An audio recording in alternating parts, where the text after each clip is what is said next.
Pensando na temporada de 2023, o Internacional já começa a analisar alguns nomes no mercado, principalmente com a indicação do técnico Mano Menezes, que é o principal fiador desse projeto, responsável por ajudar a escolher quais são as prioridades e também responsável por ajudar na escolha dos nomes que podem ser buscados pela direção colorada.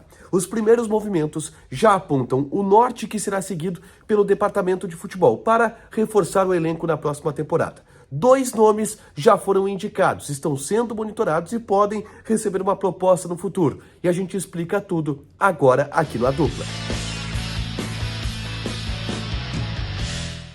Tudo bem, gente? Obrigado pela participação aqui. Não esquece de deixar teu like, te inscrever, de ativar as notificações para falar do Internacional aqui no A Dupla. Nesse vídeo, a gente vai falar um pouco sobre a atuação colorada no mercado de transferências, pensando na temporada de 2023. O técnico Mano Menezes já indicou os seus primeiros nomes. E esses primeiros nomes já dão indicativos de quais serão as buscas do Inter e da direção do Internacional na próxima temporada.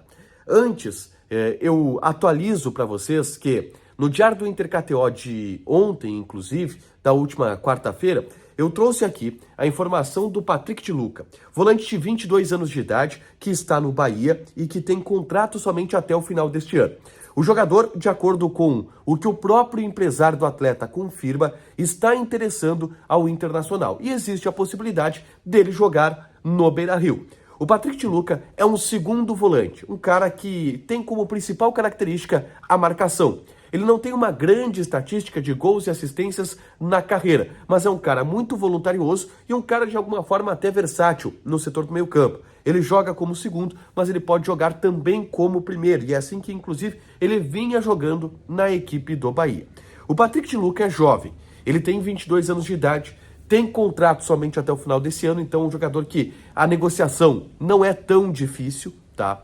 Mas o principal ponto, o Mano Menezes conhece ele. E o Mano Menezes, que já trabalhou com ele, pediu a contratação desse jogador, ou pelo menos indicou ele como um dos jogadores a serem prospectados. Volante, de 22 anos. Outro nome que já foi levantado, que já foi especulado no Internacional, é o Felipe Machado. Felipe Machado, um jovem jogador que foi formado, inclusive, nas categorias de base do Cruzeiro e que também tem contrato se encerrando até o final deste ano com o Cruzeiro. Existe possibilidade de renovação, ele tem outras sondagens também do futebol europeu. É um cara que é muito elogiado pelo Paulo Pesolano, que disse, inclusive, que ele era o jogador mais importante do elenco do Cruzeiro e que agora pode estar buscando um salto um pouco mais alto na carreira e o Internacional poderá ser esse salto. Ele já jogou aqui no Rio Grande do Sul, conhece a aldeia. O Mano gosta desse jogador e essa informação também a gente obteve aqui nos bastidores. Tudo isso nos dá o indicativo de que a prioridade do Internacional para o mercado de transferências é no setor do meio-campo, é para volantes. E existe a explicação de o porquê. O Lisieiro deverá sair no final do ano, jogador que não agradou a direção e não agradou a comissão técnica ao longo desse ano, não conseguiu se afirmar. O Johnny é um cara que poderá ter propostas ao final do ano, principalmente se ele jogar uma Copa do Mundo. Assim como o Edenilson, que não vai jogar uma Copa do Mundo, mas é um cara que já está se alinhavando à saída dele e que pode abrir uma vaga. Além disso, tem o fato do Inter nunca ter conseguido encontrar o substituto para o Carlos de Pena, o substituto para o Edenilson, quando o Edenilson estava como titular. Sempre que esses jogadores estavam ausentes, o Inter teve dificuldades. Agora que o Inter conseguiu consertar um pouco isso, colocando o Maurício como titular, colocando o Johnny como titular. Mas houve muitas dificuldades por parte do Mano ao longo da temporada pelo baixo número de jogadores, com um bom nível de competitividade nessa função da equipe, nesse setor do meio-campo.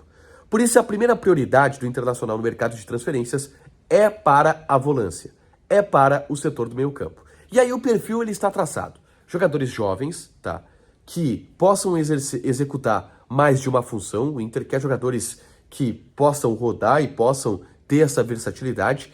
E jogadores baratos, jogadores que estejam em fim de contrato. Esse vai ser o modelo buscado pelo Departamento de Futebol do Internacional para abrir o processo de contratações nessa temporada de 2023. Muito se fala do potencial de investimento que o Inter deverá ter para a próxima temporada. E eu digo, é um potencial muito mais de manutenção do elenco que se possui do que de grandes contratações. Vou dar um exemplo. O Inter deverá estabilizar a folha salarial. Só que Edenilson é um cara que custa R$800 mil por mês. Se o Inter liberar o Edenilson, o Inter vai ter um pouco de bala na agulha para investir em outro jogador de grande quilate do setor do meio campo. E assim deverá ser o nível de investimentos do Internacional. Nenhum investimento como foi, por exemplo, com o David de 11 milhões de reais ou de outros jogadores. Investimentos mais cautelosos, investimentos mais certeiros, talvez, é difícil da gente prever isso, mas são investimentos com menores riscos. É isso que o Inter está buscando, em especial para esse setor do meio campo. Deixa teu like, te inscreve, ativa as notificações que vai ter mais conteúdo aqui no canal. Fechado? Beijo!